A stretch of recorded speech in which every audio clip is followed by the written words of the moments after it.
आपका फिर से स्वागत है। दोस्तों, जीवन में रिश्तों का बहुत महत्व है और इनमें से एक रिश्ता है मित्रता का।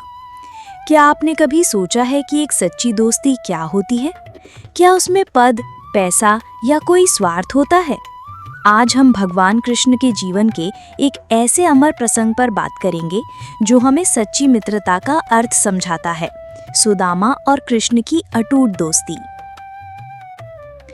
कहानी गुरुकुल से शुरू होती है, जहां एक राजा का बेटा कृष्ण और एक गरीब ब्राह्मण का बेटा सुदामा एक ही छत के नीचे विद्या ग्रहण करते हैं।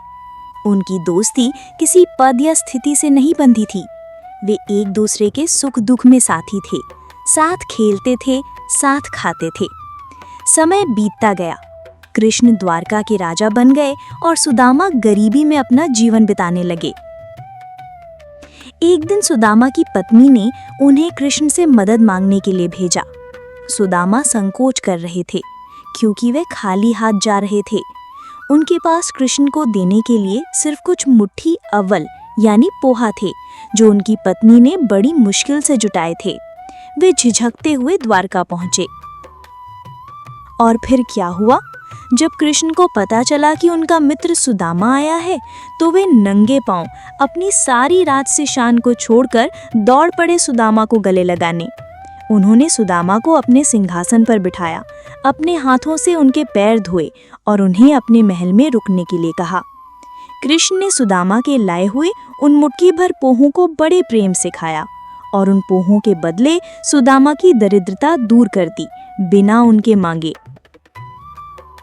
सुदामा और कृष्ण की दोस्ती से हमें क्या सीख मिलती है? इस कहानी से हमें सच्ची मित्रता के कई अनमोल पाठ मिलते हैं।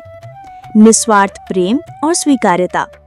कृष्ण ने सुदामा की गरीबी पर ध्यान नहीं दिया। सच्ची दोस्ती में कोई शर्त नहीं होती। समर्पण और त्याग। सुदामा ने अपनी क्षमता अनुसार सर्वश्रेष्ठ दिया। सच्ची दोस्ती में मन का समर्पण होता है।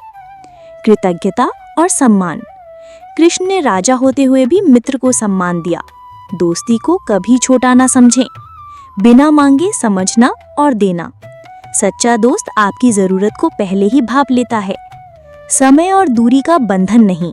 सच्ची दोस्ती हमेशा बनी रहती है। तो सुदामा और कृष्ण की कहानी हमें बताती है कि सच्ची दोस्ती हृदय का रिश्ता है, जो किसी भी भौतिक चीज से परे है। ये हमें सिखाती है कि अपने दोस्तों के प्रति वफादार रहें, उनका सम्मान करें और निस्वार्थ भाव से उनका साथ दें। तो दोस्तों, आइए आज से ही इस पवित्र रिश्ते को और मजबूत बनाएं। अपने दोस्तों की कद्र करें और उन्हें बताएं कि वो आपके लिए कितने अनमोल हैं, क्योंकि सच्चा दोस्त मिलना बहुत मुश्किल होता है।